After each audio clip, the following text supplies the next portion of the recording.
Hey everybody, last show of was it 2023? It's 123 123. I'm going to be going over the RPI that recently came out, looking at 6A, 5A, 4A, 3A, 2A, and 1A, and then taking a look at 2024. What are some things to expect from this podcast, and what are some hot take predictions that I have? Ooh, sounds sizzling. And then finally, I want to give some pastoral suggestions to all you players out there and parents about establishing habits and not goals.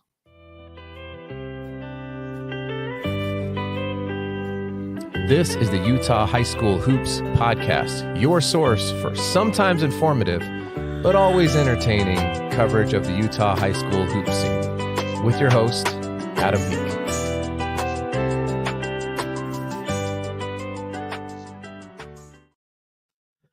All right, everybody, welcome in to the Utah High School Hoops Podcast. I'm trying a little different angle here so I can, mix it up a little bit. It's Sunday, it's New Year's Eve, and this is one of my favorite times of the year, honestly. It's a time of reflection, it's a time to look forward, and I think that's really critical and important. But there's also a lot of basketball happening that's happened last week. There was a bunch of holiday tournaments. I'm not going to get in and necessarily cover every single one of those. As I mentioned before, I wish I could be out and seeing more and more games. But as a dad and as having a full-time job, it's difficult. So I rely on a lot of information from people. So please keep that information coming. It's super helpful for me just to be able to know kind of what's going on. So I appreciate every one of you. This has been a fun little experiment for me to talk about a sport that I love, which is the game of basketball. So the RPIs came out. I think that they're in constant adjustment, if memory serves. I tried to go in and figure out like what is the exact formula for these RPIs, and I haven't quite figured it out. Regardless of if I know it or if I don't know it, it still is the thing that's going to set the playoff brackets. It's critically important. And as of today, which is the last day of the year, I want to go over just real quick who are the top 10 and 6A, top 10 and 5A, and then the top 5 and 4A, top 5 and 3A. What do I got? Top 3 and 2A, top 3 in 1A. And maybe just have some quick reactions, but I'm not going to have too much to say on that. So in 6A, from starting with number 10, we've got Fremont, Davis, Weber, Farmington, American Fork, Pleasant Grove, Harriman, Riverton, Layton, and then Lehigh is coming in at number 1 on the RPI rankings. I think the only team in there that is missing, and that was because a lot of their early season scheduling was pretty rigorous and difficult, and they were dealing with the injury of Brody, is Corner Canyon. That would be certainly a team that we should expect to see up there. Lone Peak was lingering kind of around, I think, like 11 or 12. It's another team I think a lot of people are expecting to creep up into certainly the top 10, maybe even the top 5. But overall, having seen at least film on some of these teams, or in the example of Lehigh, Layton, Pleasant Grove, and Weber, I've seen them play live. It's a pretty good group. And I'm going to talk about 6A a little bit more in my hot take prediction segment. But I'd say a pretty solid job. I look at a team like Riverton. They just had their holiday tournament. Riverton's winning a lot of games, and they're learning how to win close games. And I think that's going to bear a lot of fruit for them in the playoffs. I think Evan Barrett, shout out to Evan Barrett. I think he's got like 2 or 3 game winners. So the kid's been putting in a lot of work for a number of years, and looks like it's starting to pay off for Riverton there. Let's jump down to 5A. So starting at number 10, we've got Brighton, which, by the way, Utah, it's not Brighton. It's Brighton. There's a T there. You pronounce your T's. Brighton, Springville, Wasatch, Cedar Valley. By the way, my sister called me out on Twitter. It was on Instagram, and said I had a video of what was it? Highland versus Wasatch. She said, this isn't Wasatch. And I was like, it's not Wasatch Academy. But Wasatch High School is playing some good basketball. They were fun to watch. I think the kid's name is Sam Lind. He's talented, can really get it going. So anyway, Brighton, Springville, Wasatch, Cedar Valley, Maple Mountain, Skyline, Highland, Bountiful, Alta, and then Olympus coming in at number 1 as of today. So I mean, I don't really know. In 5A, it does seem to be like Alta is just dominating everybody for the most part.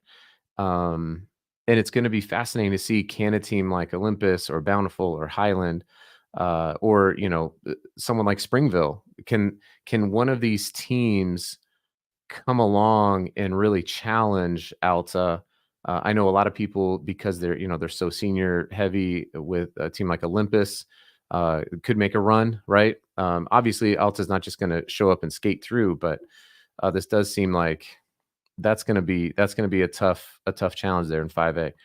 4A, so the top 5 in 4A, we got Bear River at 5, Pine View at 4, Layton Christian Academy at 3, Dixie at 2, and Green Canyon is coming in at 1 on the RPIs. Again, these are not any person's rankings. These are just a mathematical formula that UHSAA uses to set the playoff bracket. So, as I've said this before a couple of times, but as my friend AJ Jackson says, this is the Dixie Invitational. I don't think Dixie has done anything to dissuade or to disprove that. But certainly Green Canyon, and for sure Green Canyon and Layton Christian, and I haven't seen any of the other teams really play, so I can't speak for them. So if you're listening to this and you're like, oh, I'm the coach at Bear River, so come on my podcast then. We'll chat about it, because I can't see everybody or watch everybody play. But I have seen Layton Christian play. I know Green Canyon, I believe, is undefeated. And obviously Dixie has been playing a pretty tough schedule. So, is this really going to be the Dixie Invitational? I don't know. I mean, likely yes, but would it surprise me if a team like Layton Christian or Green Canyon came out and won 4A? It would be surprising, but I don't think it would be like, some insane miracle like Leicester City winning the Premier League, which was crazy. If you haven't ever seen that story, the fact they won the Premier League was pretty gnarly. I don't remember the year. You soccer/football fans can let me know what year that was. It's Jamie Vardy, I think, was the guy that led the charge there. Anyway, okay, let's jump down to 3A. We've got Manti at 5, Canyon View at 4, Juab at 3. Is it Juab or Uab? I don't know. We're gonna go with Juab. Emory at 2, and then South Summit, who, let me check this here real quickly, because I think South Summit, are they still undefeated? They are. They're at 11-0. So South Summit is sitting there at 11-0. Again, 3A. I don't want to say again. I think that 6A is really open. I think 5A and 4A, there's clear favorites as of right now. And then you get into 3A, and I think 3A is also wide open. But I only think that because I've only seen 2 teams play in 3A. So I could be completely wrong on that. There could just be South Summit could be just this total juggernaut that I haven't been able to watch play. I'm going to try to. I think they're in Camas, maybe. But anyway, they're undefeated. It's the last day of the calendar year coming into January. They're 11-0. They beat every team they scheduled. They beat every team they played. That's not easy to do. In 2A, we've got, by the way, Utah Ballers did put out their prediction on who they thought would win.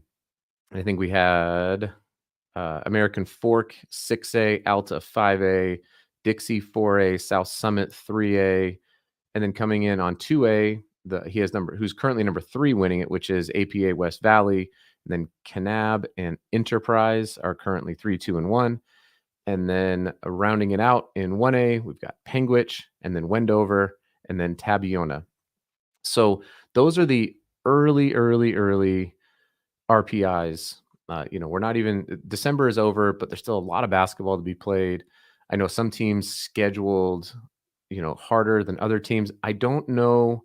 Maybe somebody can correct me on this. I don't know if strength of schedule factors in much to the RPI. Like I said, I could be wrong there, but I was trying to go through the formula and it didn't. It looks like the strength of schedule factor isn't, for example, if you're 2A and you play all 5A schools and you beat them all, But if you're 2A and you play all 2A schools and you beat them all, it seems like the only way that flushes itself out is if the teams that you beat have winning or losing records within their own. So you're kind of dependent on how the teams that you beat schedule and how they play and how they win, and not necessarily based on playing up or down in terms of division.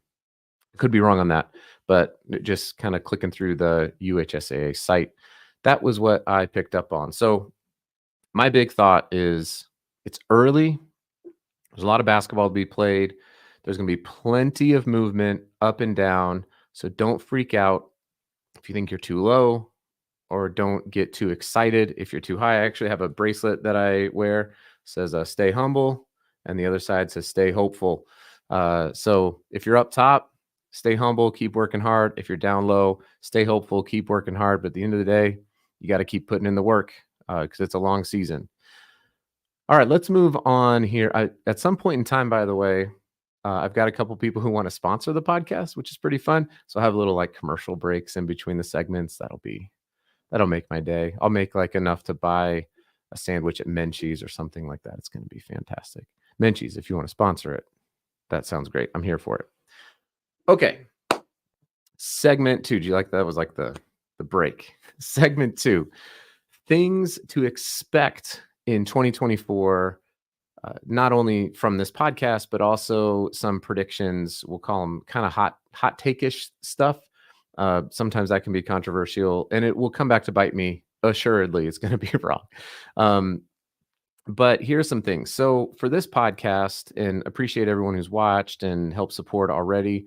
I want you to know this thing is just getting rolling. I've got quite a few different college and high school coaches who want to come on, talk about their journeys, talk about their programs, even some club programs, people who are leading those. So like I had Tim Davis on from the Prospects. I've had Coach Sanyan. I've had Coach Casey Stanley on. So you more folks like that. Also Coach Brady Green from Westminster. Gotten a lot of really good feedback on those. I have a few D1 coaches who have committed to coming on the show, a couple of D3 coaches, some NAIA coaches, and then also a couple of big tournament directors who want to come on and just talk about what it is. Not only what do they do, but I don't want this to come across as like self-promoting. I want you to get to know the people behind the scenes, because at the end of the day, this is really about people. It's about basketball, but it's also really about people and the people who are involved in basketball. And I think it's really cool to get to know them. So that's neat. I did confirm today, one of the top referees in the state is going to be coming on to share a little bit. We might even break down some video on stuff that they're trained on, that hopefully will help you as players, and maybe not more importantly, but equally importantly, as coaches and parents, understanding how referees see the game. What are the things that they are looking for? I'm just going to put this out there. I think I've already said this on a podcast episode. I'll probably say it again. You do not have the best angle on the court to see the foul that's being called. You don't. You're not in the right position. It's insane when I hear parents yell that a referee, it's not their call to make. I'm like, you're sitting in 2 rows from the top of the bleachers. How do you know what's the right call? We probably won't get into that because I don't want to sit here and bash people, but that's my own personal pet peeve. I really struggle sometimes watching basketball games because I've reffed before, and it's really hard. And they're totally imperfect, and it's okay for us to have a little bit of grace. I understand there's a justice side of us, but I'm gonna have a referee come on. He's been reffing here in Utah for a number of years, referees in college as well. And we're going to go through some film. And along with that, I think I would actually really enjoy breaking down some game film, or even just breaking down some sets or some defensive schemes. Maybe even doing some, I've got like over here, if I wanted to do like my 3 predictions, I could walk over here like this. Okay, is this pretty fancy? And I could write here on my, oh wait, where's the camera at? Oh, it's right there. I could write here on this whiteboard, like, hey, here's all my stuff if I really wanted to do that. But kind of like diagram and break down some different things. But I'm not going to do that today. I was going to, but I thought it feels like too much work. And it's New Year's Eve. So, but I love breaking down film. I've coached high school. I've helped out in college. I've coached AAU. I'm not just a random person with a podcast. I am a random person with a podcast, but not just a random person with a podcast. And then the other thing is, I really do want to make it out to see more games if I can. I love bringing out these. These are cameras are new. I use them for my job, for work. I do a lot of content creation for the packaging industry, and I've got some new cameras to do unboxing videos with. But how cool to be able to come out, and especially if you're a coach and you want to see your own game film from various angles, I can record all of them at the same time and then give them to you. And then if you want me to, just do a quick breakdown of what it is that I'm seeing. So those are some of the things that I'm hoping to do in 2024 with this podcast as much as I can do it. I really enjoyed getting to meet a lot of people out there. I've had a couple of folks actually stop me and say, "Hey, thanks so much for your podcast." That means a lot to me because I don't make anything off of this. There's no benefit other than just an outlet for me to talk, which is actually pretty beneficial. That's more beneficial for my wife. So, um, okay, so those are my expectations, and here are my predictions. I'm not going to go write them out on the whiteboard, but I could. That's my point. I could if I wanted to. Okay. So my three hot takes. Here's my first one, and this one's pretty spicy. Number one is that I don't think that both Alta and Dixie are going to win 5A and 4A respectively. I know they're the clear favorites. They're playing incredible basketball. I just have watched enough high school and college and even professional basketball to know that is in a single elimination tournament with 16, 17, and 18-year-old kids playing in an arena, stuff happens. Now, like I said, I'm not rooting against either of these teams. This is just my spicy take, right? That I think one of them will likely win. I don't think it's going to be both of them. Um, you could be like, no, you're crazy, and that's probably true. But that's my hot take. My first hot take is that somebody's going to come out of 5A or somebody's going to come out of 4A. That's not Alta and that's not Dixie. Number two, this one's an interesting one. Um, I suspect based on just the chatter that I hear right now as teams are trying to figure out the spring and summer, especially from like an AAU club level, I think that we're going to see some shakeups, some unexpected shakeups in the rosters of the 15, 16, and 17U teams. I don't know if that's historically normal or not because I have not been a part of this community for a while. But when I saw the announcement that JJ Mandequit, who played for the Utah Prospects, was going to be playing for the Compton Magic, I thought, well, that's great. That's not crazy. It's just interesting, right? I find this stuff fascinating, and my suspicion is that there's going to be some more movement than normal, and especially if you start getting into 17U and you start looking at stuff like the proclivity of, or the proliferation rather, of NIL. Is there going to be more NIL money as we get more and more attention coming in to Utah? I look at a kid like, well, not only JJ Mandequit, but a kid like Isaiah Harwell. Is there going to be, and that's not negative, that's great. I want for kids to be able to make as much money as they can.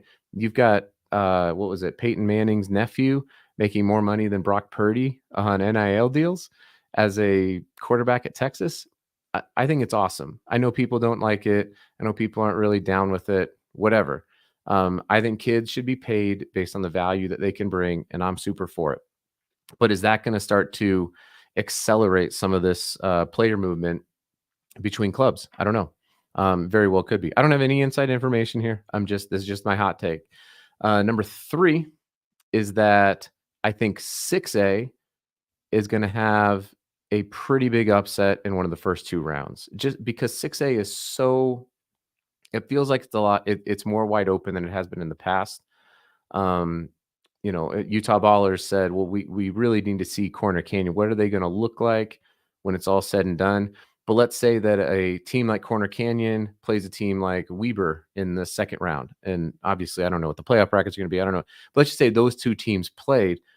At this point in time, would it surprise anyone if Hunter and Malachi and Jordan both have incredible games and they beat a team like Corner Canyon? Would that be so shocking? I think something like, obviously, I can't predict anything specific because I don't even know what the playoff brackets are going to be, but something like that, right? I think is going to happen in one of the first two rounds. These might not be very hot takes at all, but to me, they felt like those are pretty legit. I think those are pretty solid hot takes. Okay. Oh, you know what? I got comments. I got some comments here. Oh, it's Kev. Hi, Kev. Sorry. I was looking at my notes on my screen. Of course, Kev is pulling for the Highland Rams. It's been fun watching them play. They obviously have some stuff to work through. They got some things to figure out as a team. I got to watch them at the Utah Autism tournament. Kev, Isaiah looks great. He's playing with a tremendous amount of confidence, and I think that team's going to go as far as Isaiah is gonna take him. Honestly, he's the leader of the team, and he's a sophomore, and that's a huge responsibility. But they're a team that can come out and surprise some people. Obviously, they got height, they got skill, they've got shooters, and they've got a point guard. So there you go, Kev. Thanks for commenting. That's awesome. Okay, so segment 3. Insert who's another sponsor that I would love to have. I don't know. Segment 3 is brought to you by Built Bar. Hang on. Tried the new Built Chunk. Oh, look at that chunk. That's fun. Talking about Isaiah. Anyway, the cookies and cream is actually, it's super delicious. It's got like parts of Oreos in it or something. Okay, that's not really. I'm not paid by Built Bar, you guys. I just felt like I wanted to sound important. Segment 3. This is stuff that I spend a lot of my time thinking about and a lot of my time talking about in a professional setting. So I was listening to, if you get a chance to go listen to the Curious Mike podcast with Michael Porter Jr., he interviews my guy, Nikola Jokic, the current greatest player alive. By the way, I do have a shout out to Utah basketball here with my Andre Miller Denver Nuggets Russian nesting doll set. So there you go, Utah. But so Michael Porter MPJ interviews Nikola Jokic. And in this interview, it's fascinating to listen to Jokic talk. I mean, he talks about how his goal when he's done playing basketball, he says, I want my kids to know me as a dad and not as a basketball player. He said, I don't want to own a phone. He's like, I just want nobody to know who I am. It's a really interesting interview. You don't get a lot of Jokic in interviews because he's not really like a clout chaser per se. But he is a guy who's won a lot. I mean, he's the reigning NBA Finals MVP. He's the Nuggets, obviously, they won the NBA championship. He's a 2-time MVP in basketball. It's crazy. So it was cool to hear him interviewed because I've never heard like a full interview. And at the end of it, Mike, listen to the whole thing because he stops and then he has about 15 minutes of pontification on the interview, MPJ does. And one of the things that he says is, I think, one of the more critical things that you can learn and you can know as a basketball player or even as a parent. He says, we have chosen to focus on building habits, not goals. He said it would probably surprise people. We don't really have goals as a team, but we have habits that we want to form as a team. And that struck me in a really cool way, right? Because for my job, I coach sales people. I run a sales organization for a company. I'm judged by budgets and goals and things like that, right? But you'll achieve those if you have the right habits. So as you're going into 2024, this is a time of reflection for people to start developing, these are the things they want to do. And want to win, I want to score this amount of points, or I want to play this amount of minutes, or I want to do all this stuff. And at the end of the day, you can't actually control that, but you can control your habits. So if you're prone to read, and I know that reading is like this thing that most kids don't do today, but I recommend it. I recommend reading an actual physical book because it exercises parts of your brain that you don't do a lot of exercising of. But I would highly recommend going to get the book Atomic Habits. It's a fantastic book about developing and establishing a good core of habits. And what you'll find is that the things in this book are not just, it's not even about basketball, but the things in the book are pertain to basketball, and they will carry you further beyond just basketball. They will carry you into college, they'll carry you into your first job. There's it's just stuff that can really help you in life. And part right now, your life, if you're a basketball player, your life is basketball. And school, obviously, you have to do well in school, but establishing good habits is critical. So go get the book Atomic Habits. Because what this does is when you develop habits, then what you'll find is that the outcomes that are being manifested from your habits will start to align with the habits that you formed. And so if you want to change your outcomes, you don't change what your goals are, you have to change your habits. So for example, and I know I've broken this down before. If you listen to this podcast, I'm pretty sure I've already done something like this. But if you are a sub 30% three-point shooter and a sub 60% free throw shooter, you are there because of your habits, because of your routine, right?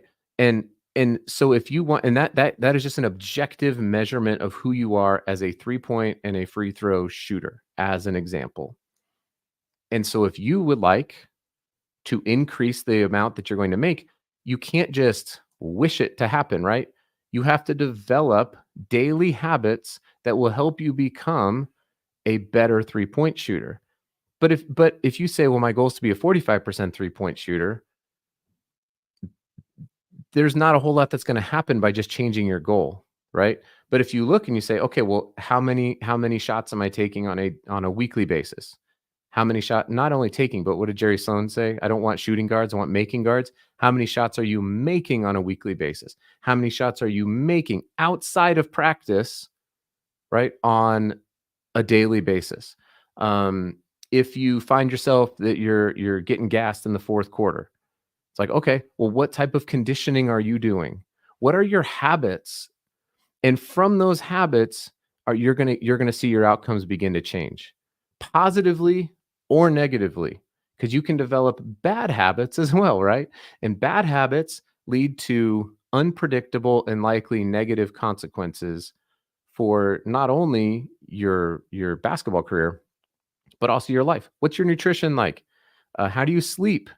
Do you track your sleep? Do you watch? Do you have accountability partners in your life to help hold you accountable to these habits? This is all stuff that's totally in your control as a player, totally in control. You have control as a person. You will never control the outcomes of things like playing time because you don't check yourself in the game. You don't control the outcome of how many points you're going to score because you don't know how many passes you're going to get. You don't know how many shots you're going to take in a game. These are all things that are outcomes of your habits. They're not that are not totally within your control. So focus on those habits. Check out the book Atomic Habits by, I think it's James Clear is the author of the book. And as you go into 2024, remember those RPI rankings are early. Don't freak out about it. But as a team and as a player, if you want to adjust, if you're on the like stay hopeful side, if you're down and you want to get up, if you're a leader, then check your habits as a team, check your habits as a person. What are the things that you're doing? Are they good? Are they bad? Do more of the good ones, get rid of the bad ones, and then keep going. All right. Well, that is a wrap for me. Thank you, everybody, for listening to this podcast for the first, I don't even know how many months. Is it a month, 2 months? I don't even know. But I really appreciate you listening. Hope if you can go to utahbasketball.net and subscribe, that would be super amazing. Appreciate you. Thanks, Kev, for always commenting on my live YouTube. It means a lot. And hopefully I will see more of you out there on the court. Thanks, everybody.